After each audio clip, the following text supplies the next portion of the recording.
Twelfth class में जो हम अगला टॉपिक पढ़ने वाले हैं वो है वेक्टर। वेक्टर के बारे में आप लोगों ने फिजिक्स में बहुत सारी चीज़ें पढ़ी हैं। फिजिक्स में 11th क्लास से ही आप लोग वेक्टर्स के बारे में पढ़ना शुरू कर दिए हैं। वेक्टर से रिलेटेड एक और है, जब भी हम क्वांटिटीज़ की बात करते हैं तो दो तरह की हमारे पास क्वांटिटीज़ होती हैं। एक होती हैं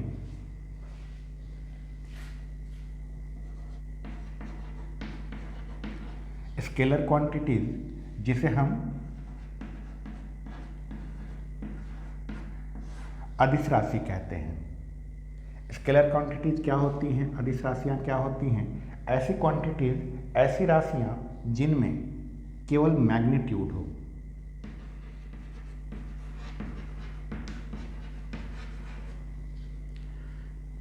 Those quantities which have only magnitude are called scalar quantities.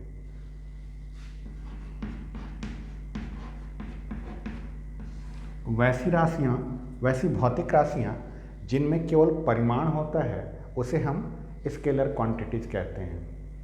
साथ में आपने वेक्टर क्वांटिटीज के बारे में भी पढ़ा होगा, सदिश राशियों के बारे में पढ़ा होगा। वेक्टर क्वांटिटीज वैसी फिजिकल क्वांटिटीज होती हैं जिनमें मैग्नीट्यूड के साथ साथ डायरेक्शन भी हो। परिमाण के साथ साथ जिनमें दिशा भी होती है उसे हम वेक्टर क्वांटिटीज कहते हैं। बेसिक सा डेफिनेशन है, बचपन से पढ़ते आ रहे हैं। वेक्टर जब से स्टार्ट हुआ है, स्केलर और वेक्टर, तब से हम ये पढ़ते आ रहे हैं। Magnitude as well as direction। ऐसी भौतिक those physical quantities which have magnitude as well as direction are called vector quantities। वैसी भौतिक राशियाँ जिनमें परिमाण के साथ साथ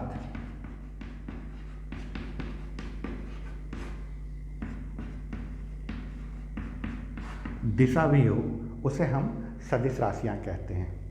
ये तो बेसिक सा कॉन्सेप्ट है। अगर एग्जाम्पल की बात करें तो स्केलर क्वांटिटीज़ में सबसे बेसिक सा जो एग्जाम्पल हमारे सामने आता है वो है डिस्टेंस का, दूरी। जब भी हम डिस्टेंस की बात करते हैं तो डिस्टेंस कहने का मतलब वो एक तरह का, हम सिर्फ मैग्नीट्यूड नाप रहे हैं, केवल दूरी नाप रहे हैं, उसमें कभी भी डायरेक्शन मायने नहीं रखता। वैसे ही वेक्टर में अगर जो सबसे बेसिक सा एग्जांपल हम वेक्टर का लेते हैं वो होता है डिस्प्लेसमेंट।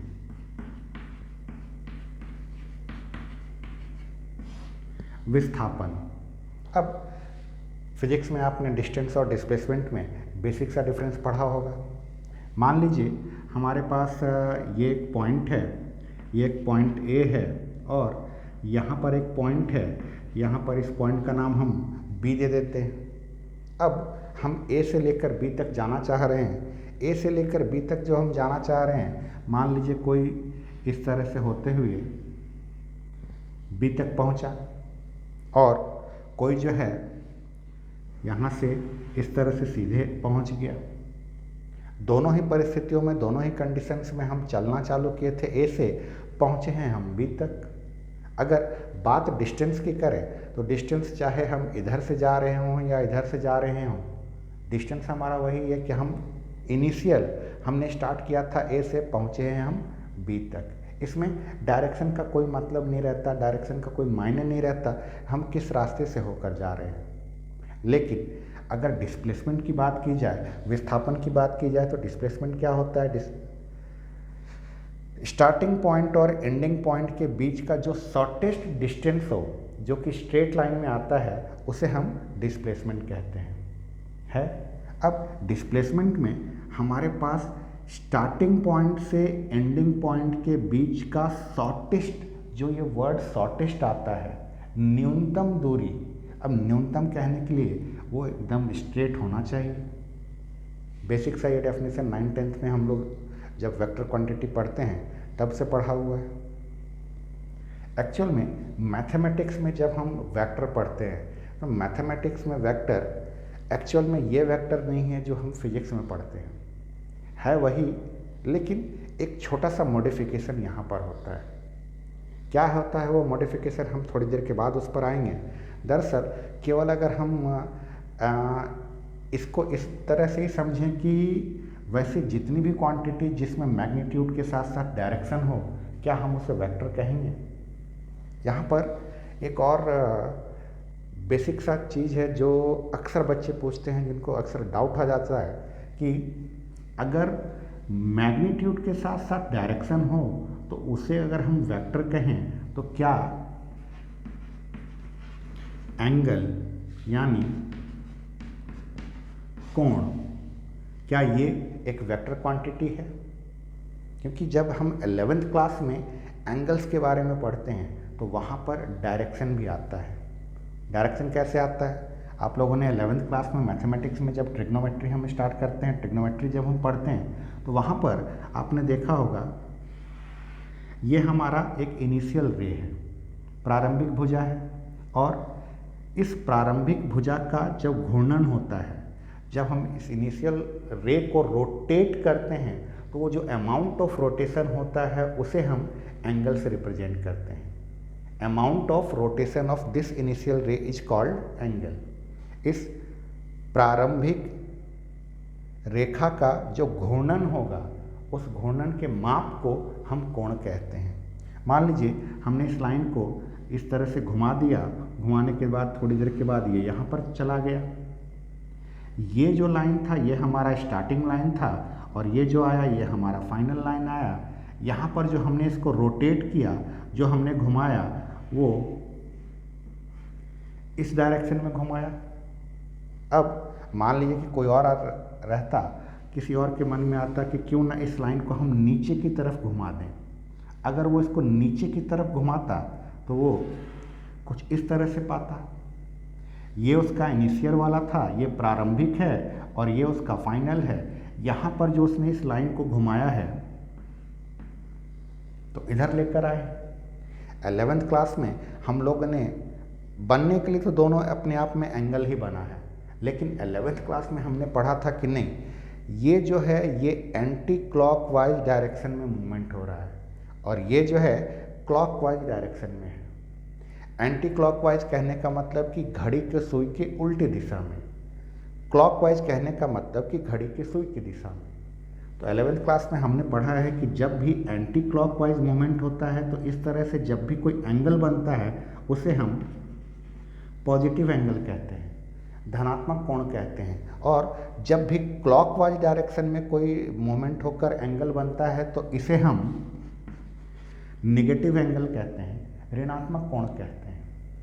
अब अगर किसी ने कहा कि इसका मेजरमेंट करिए, इसको मापिए कि कितना है, और हमने कहा कि ये 30 डिग्री है, तो यहाँ पर ये 30 जो है ये इसका मैग्नीट्यूड बता रहा है, परिमाण बता रहा है, और ये एंगल अपने आप में पॉजिटिव है, यानी एंटी क्लॉकवाइज डायरेक्शन में इसका मूवमेंट हुआ होगा तभी ये पॉजिटिव है। तो यहाँ पर जो एंटी क्लॉकवाइज है ये इसका डायरेक्शन बता रहा है। तो यहाँ पर एंगल में मैग्नीट्यूड के साथ साथ उसका डायरेक्शन भी होता है। अगर मैग्नीट्यूड के साथ साथ उसमें डायरेक्शन भी है तो क्या एंगल जो है वो वेक्टर क्वांटिटी होता है? अगर वेक्टर का यही डेफिनेशन लेके चलें तो इस डेफिनेशन के अकॉर्डिंगली एंगल जो होना चाहिए वो वेक्टर क्वांटिटी होना चाहिए, लेकिन एंगल जो है, कोण जो है, वेक्टर क्वांटिटी नहीं होता है। एंगल में दोनों चीज़ें आती हैं, मैग्नीट्यूड भी आता है, डायरेक्शन भी आता है, बावजूद इसके एंगल जो है एक वेक्टर क्वांटिटी नहीं है।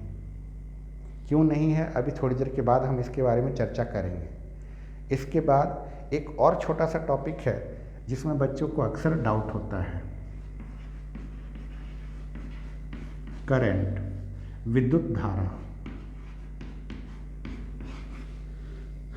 विद्युत धारा क्या होता है डाउट? करंट में मैग्नीट्यूड भी होता है और डायरेक्शन भी होता है। करंट के बारे में आप लोगों ने 11th क्लास 10th क्लास में भी पढ़ा है। 10th क्लास में आपने करंट के बारे में पढ़ा होगा कि करंट जो है हमेशा किसी कंडक्टर के थ्रू फ्लो होता है। करंट धारा जो है हमेशा किसी चालक के माध्यम से एक जगह से दूसरी जगह प्रवाहित होता है। तो चालक कहने का मतलब हम कॉमनली एग्जाम्पल के तौर पर एक वायर लेते हैं, एक तार ले लिया हमने। अब इस तार में हम जब करंट को फ्लो करवाएंगे तो करंट का फ्लो जो होगा पर्टिकुलर किसी एक डायरेक्शन में होता है। डायरेक्शन में या तो करंट जो है इस वायर में इधर से इधर की तरफ जा रहा होगा या इधर से इधर की तरफ आ रहा होगा। करंट जो है या तो इधर से उधर जा रहा होगा या उधर से इधर आ रहा होगा। तो ये उसका डायरेक्शन बता रहा है। और हम लोग अगर कहते हैं कि 5 एम्पियर का करंट फ्लो हो रहा है तो 5 एम्पियर जो है उसके मैग्नीट्यूड को बताता है। अब करंट में मैग्नीट्यूड भी होता है और डायरेक्शन भी होता है। तो क्या करंट हमारा वेक्टर क्वांटिटी है? नहीं, करंट जो है वो हमारा वेक्टर क्वांटिटी नहीं होता है। अब ज़रा सोचिए, मान लीजिए यहाँ पर एक कंडक्टर है, एक कंडक्टर यहाँ पर है। इस कंडक्टर में हम 5 एम्पियर का करंट बहा रहे हैं और ये करंट इधर से इधर की तरफ जा रहा है। इस वाले कंडक्टर में हम 3 एम्पियर का करंट फ्लो करवा रहे हैं और ये करंट इधर से इधर की तरफ जा रहा है। और एक वायर जो है यहाँ से यहाँ की तरफ गया है। अब अगर कोई आपसे पूछे कि यहाँ पर जो करंट आएगा, यहाँ पर जो करंट आ रहा होगा वो कितने एम्पियर का होगा? जाहिर सी बात है हमारा सिंपल सा आंसर आएगा 8 एम्पियर। ये 5 एम्पियर का करंट गया, ये 3 एम्पियर का करंट गया, दोनों करंट यहाँ पर आपस में मिले तो यहाँ से 8 एम्पियर का करंट बाहर निकल गया। यहाँ पर क्या ये दोनों कंडक्टर्स के बीच में जो ये एंगल बना है, इस एंगल से कोई फ़र्क पड़ा? अगर मान लीजिए कि एंगल 60 डिग्री का रहता तो क्या इस 60 डिग्री के एंगल से कोई फ़र्क पड़ता इस पर? अगर मैं दोनों वायर को थोड़ा सा और फैला देता और इसके बीच का एंगल 90 डिग्री कर दूं, एंगल अगर इसके और इसके बीच में मैं एंगल 90 डिग्री का कर दूं, यानी एक इधर से एक इधर से, ये करंट इधर से, ये करंट इधर से, ये 5 एम्पियर का करंट है, ये 3 एम्पियर का करंट है। और पूछा जाए यहाँ पर जो करंट आएगा वो कितने एम्पियर का होगा? ये एंगल जो है दोनों के बीच का 90 डिग्री का है। यहाँ पर मान लीजिए कि एंगल 60 डिग्री का था, तो ये जो 8 एम्पियर आया वो क्या यहाँ पर भी 8 एम्पियर ही रहेगा या चेंज होगा? क्योंकि एंगल चेंज हो रहा है। यहाँ पर जो आंसर आएगा वो भी 8 एम्पियर का ही रहेगा। इसमें एंगल का कोई फ़र्क नहीं पड़ता। वहीं 11th क्लास में आप लोगों ने फोर्स के बारे में पढ़ा होगा। फोर्स जब आप वर्क डन कैलकुलेट करते हैं, 11th क्लास में आपने पढ़ा होगा कि मान लीजिए कि आपका प्लेन सरफेस है, समतल है, इसके ऊपर यहाँ पर एक ब्लॉक रखा हुआ है, एक द्रव्यमान रखा हुआ है और इसमें आपने इस डायरेक्शन में एक फोर्स लगाया। इस डायरेक्शन में जब फोर्स लगाया तो इसका जो डिस्प्लेसमेंट हुआ वो इस डायरेक्शन में हुआ और दोनों के बीच में यहाँ पर एंगल जो बना है वो 60 डिग्री का बना है। अब जब हम वर्क डन कैलकुलेट करते थे तो वर्क डन कैसे कैलकुलेट करते थे? हम वर्क डन कैलकुलेट करते थे F into S into cos theta से। याद कीजिए, F into S into cos theta से हम निकालते थे। यहाँ पर बीच का जो ये एंगल बन रहा है उस एंगल से इस पे फर्क पड़ता है, लेकिन यहाँ के एंगल पर इसका कोई भी फर्क नहीं पड़ रहा था। तो 11th मैथमेटिक्स में जो हम वेक्टर के बारे में पढ़ते हैं उसमें केवल यही डेफिनेशन सुटेबल नहीं है कि जिसमें मैग्नीट्यूड और डायरेक्शन दोनों हो उसे हम वेक्टर कह दें। इसमें एक छोटा सा मॉडिफिकेशन और आता है। मॉडिफिकेशन ये आता है, वेक्टर क्वांटिटी हम उसे कहते हैं जिसमें मैग्नीट्यूड हो, डायरेक्शन हो और साथ साथ जो वेक्टर लॉ ऑफ एडिशन को फॉलो करे। नॉर्मल अलजेब्रा के लॉ को फॉलो नहीं करे। ये 5 और ये 3 को ऐड करके 8 लाना, ये नॉर्मल अलजेब्रा है। नॉर्मल अलजेब्रा के लॉ को अगर फॉलो करेगा तो वो वेक्टर नहीं होता। वेक्टर होने के लिए मैग्नीट्यूड के साथ साथ डायरेक्शन होना चाहिए और उसके साथ साथ वेक्टर लॉ ऑफ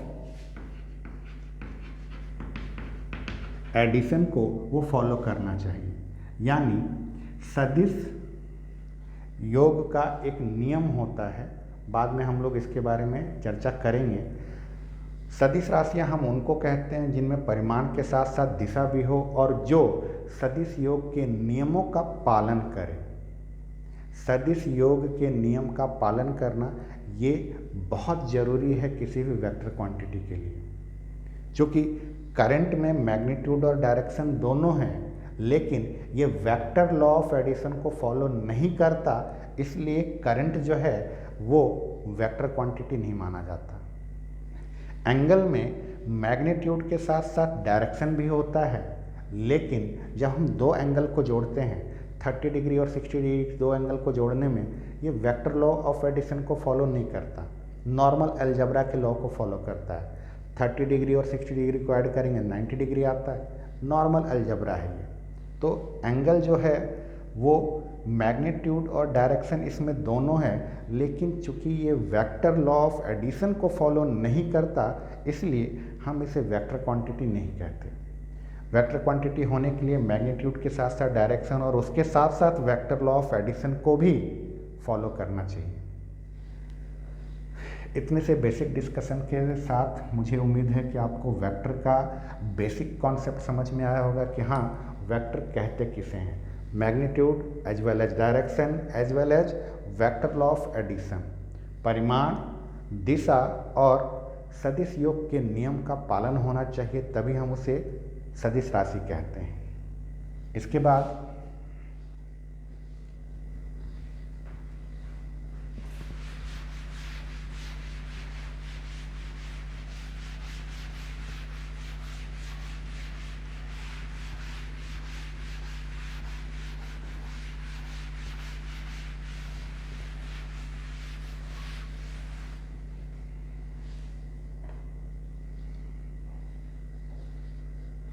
हम बात करते हैं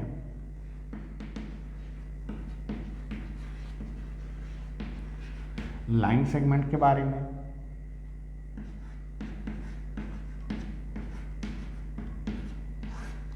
रेखाखंड, और हम इसमें बात करेंगे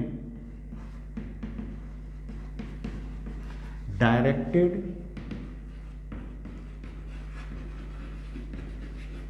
लाइन सेगमेंट, दिष्ट रेखाखंड। डायरेक्टेड लाइन सेगमेंट और लाइन सेगमेंट में क्या फ़र्क है? सिंपल सा एक फ़र्क होता है डायरेक्शन का। जैसे ये अगर मैंने ऐसे कर दिया तो ये सिंपल एक लाइन सेगमेंट है, इसमें डायरेक्शन मैं बता नहीं पा रहा हूँ कि इधर से इधर जा रहा हूँ या इधर से इधर जा रहा हूँ। लेकिन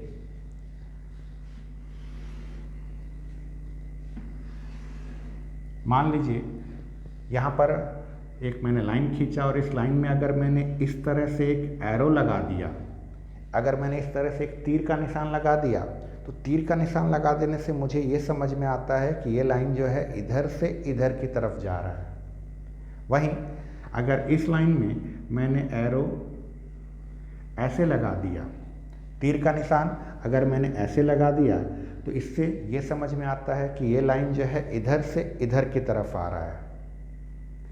ये नॉर्मल लाइन सेगमेंट है, ये डायरेक्टेड लाइन सेगमेंट है। डायरेक्टेड लाइन सेगमेंट का मतलब ये होता है कि हम उसमें डायरेक्शन शो कर रहे हैं, दिशा बता रहे हैं, और ये डायरेक्शन और ये दिशा बताया कैसे जाता है? एरो का साइन लगाकर। एरो का साइन से हमें पता चलता है कि उसका डायरेक्शन क्या है। अब एक और कमाल की बात अभी देखिएगा, मान लीजिए हमने एक डायरेक्टेड लाइन सेगमेंट लिया। डायरेक्टेड लाइन सेगमेंट लेने के बाद हमने इसको कट कर दिया यहाँ से और यहाँ से।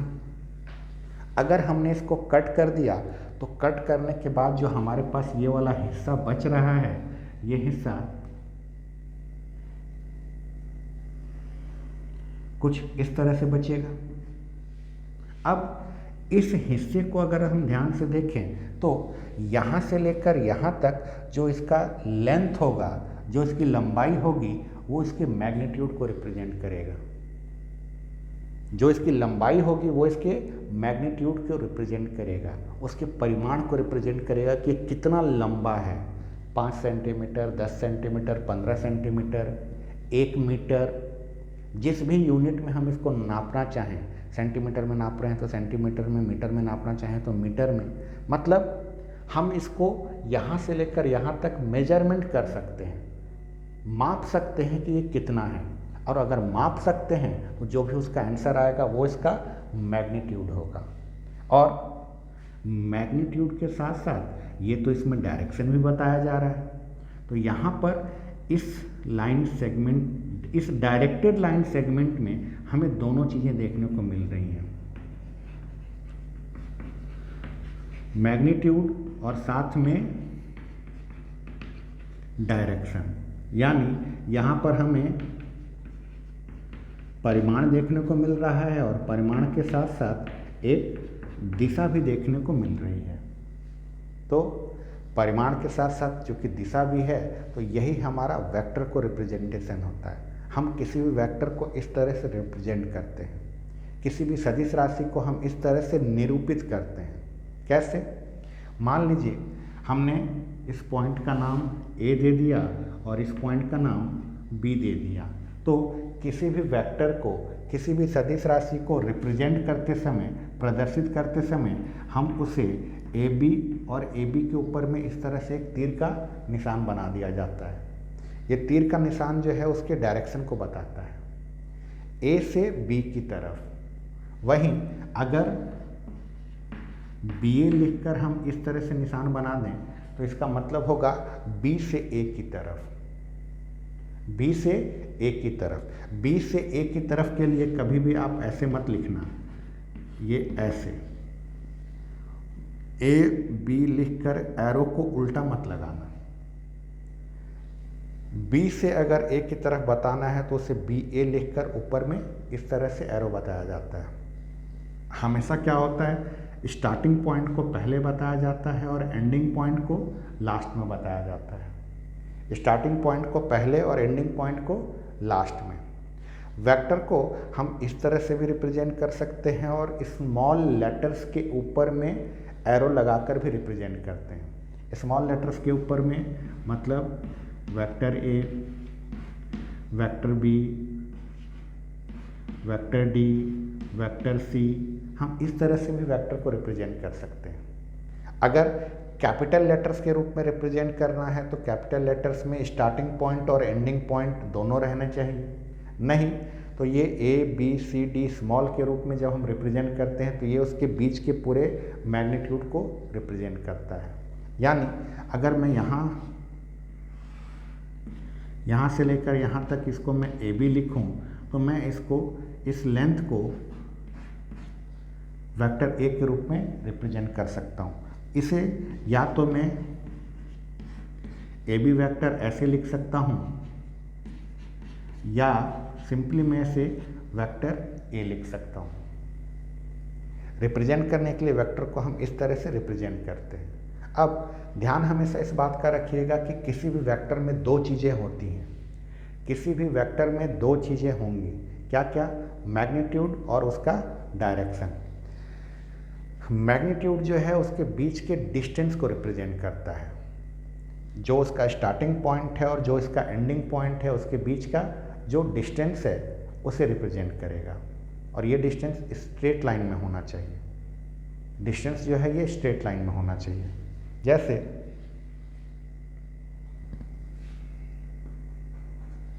यहाँ पर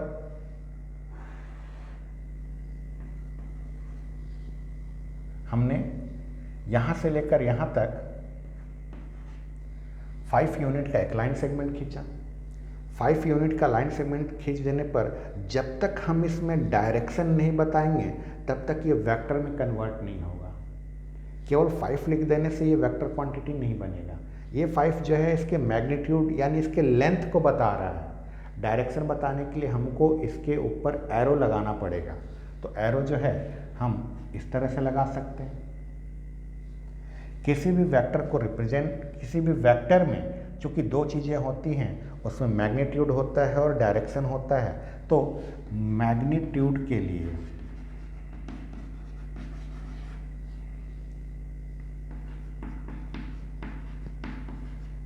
परिमाण के लिए किसी भी वेक्टर के मैग्नीट्यूड को रिप्रेजेंट करने के लिए, किसी भी सदिश राशि के परिमाण को बताने के लिए हम इस तरह से मॉड का साइन यूज करते हैं। मॉड का साइन यूज किया जाता है उसके मैग्नीट्यूड को बताने के लिए। किसके मैग्नीट्यूड को? वेक्टर के मैग्नीट्यूड को। अब मान लीजिए कि हमें वेक्टर ए बी को रिप्रेजेंट करना है, तो ए बी वेक्टर जो होगा अपने आप में दो चीज़ों को लिए हुए है। क्या क्या दो चीज़ें? मैग्नीट्यूड और डायरेक्शन, परिमाण और दिशा दोनों हैं इसमें। तो इसके परिमाण को हम इस तरह से बताते हैं। मॉड के अंदर जो रहेगा वो उसका मैग्नीट्यूड बताएगा, परिमाण बताएगा, और इसके दिशा को, इसके डायरेक्शन को बताने के लिए हम ये वाले सिंबल को यूज करते हैं जिसे कैप कहा जाता है, CAP कैप। ये इसके मैग्नीट्यूड को रिप्रेजेंट करता है और ये इसके डायरेक्शन को रिप्रेजेंट करता है। हमेशा ध्यान रखिए कि किसी भी वेक्टर में दो चीज़ें होंगी, मैग्नीट्यूड और डायरेक्शन। मैग्नीट्यूड मॉड से रिप्रेजेंट होगा, डायरेक्शन कैप से रिप्रेजेंट होता है। यही अगर वेक्टर ए को रिप्रेजेंट करना हो तो ये वेक्टर ए का रिप्रेजेंटेशन है। ये इसके मैग्नीट्यूड को बता रहा है और ये उसके डायरेक्शन को बता रहा है। ठीक, ये तो हो गया रिप्रेजेंटेशन। इसके बाद हम बात करते हैं यूनिट वेक्टर के बारे में।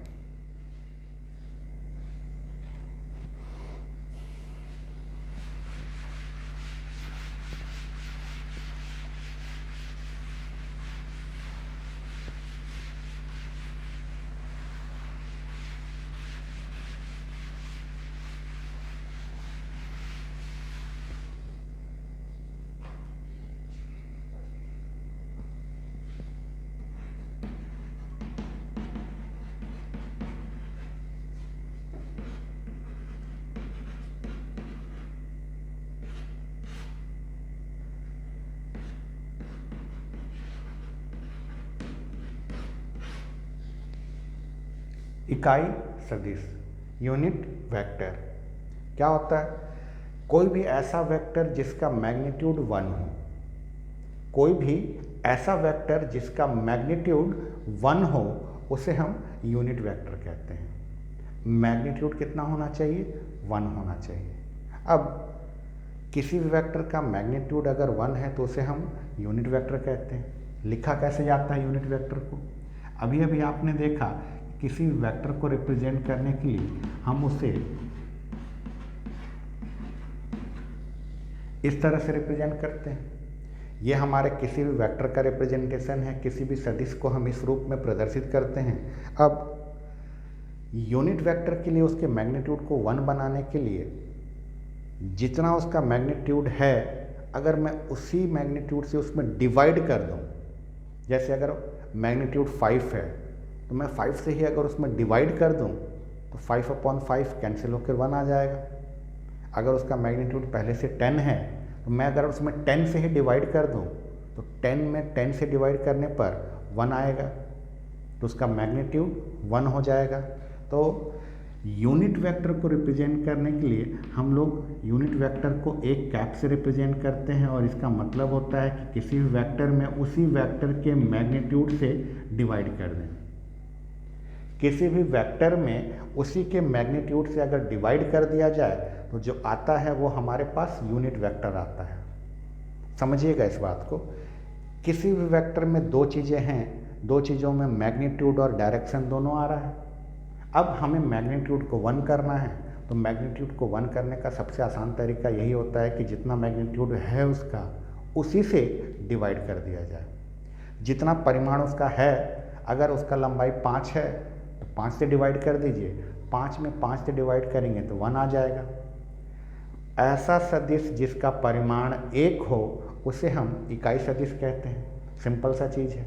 कैसे निकाला जाता है? किसी भी वेक्टर में उसी वेक्टर के मैग्नीट्यूड से अगर हम डिवाइड कर दें तो जो हमारे पास बचता है उसे हम यूनिट वेक्टर कहते हैं। अब यूनिट वेक्टर के बाद एक छोटा सा टॉपिक और है,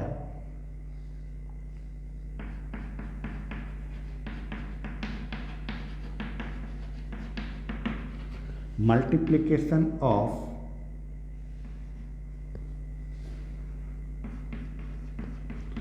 vector by a scalar. Multiplication of vector by a scalar. किसी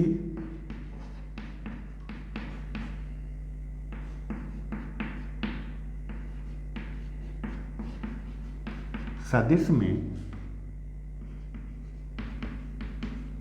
किसी अदिश का गुणा। किसी सदिश में किसी अदिश का गुणा क्या होता है? मान लीजिए कि आपके पास कोई वेक्टर दिया हुआ है। अब उस वेक्टर में अगर आप किसी स्केलर क्वांटिटी यानी किसी कांस्टेंट से मल्टीप्लाई करेंगे तो क्या होगा? जैसे मान लीजिए यहाँ से लेकर यहाँ तक हमारे पास एक वेक्टर ए दिया हुआ है। इसमें हम ये इसका डायरेक्शन बता देते हैं। ये हमारे पास एक वेक्टर है जिसे हम वेक्टर ए से रिप्रेजेंट करते हैं। अब मैं चाह रहा हूँ कि इसमें मैं 3 से मल्टीप्लाई कर दूँ। अगर मैं इसमें 3 से मल्टीप्लाई करूँगा तो मेरे पास आएगा 3 वेक्टर ए। अब ये 3 वेक्टर ए क्या होता है? 3 वेक्टर ए का मतलब सिंपल सा बस इतना है कि जितना बड़ा ये वेक्टर ए था उसका अब ये 3 गुना हो गया है। जितना बड़ा वेक्टर था ये उसका अब ये 3 गुना हो गया है। मतलब ये अगर 2 सेंटीमीटर का था तो 3 से मल्टीप्लाई करने पर अब ये 6 सेंटीमीटर का हो गया होगा, लेकिन डायरेक्शन वही रहेगा। जो डायरेक्शन इसका है वही डायरेक्शन इसका भी रहेगा। यानी अगर 3a की बात करें तो 3a जो होगा कुछ ऐसा होगा, यानी इसका 3 टाइम्स। ये है हमारा वेक्टर 3a। क्या होता है? किसी भी वेक्टर के मैग्नीट्यूड को अपन कम कर सकते हैं या ज़्यादा कर सकते हैं किसी स्केलर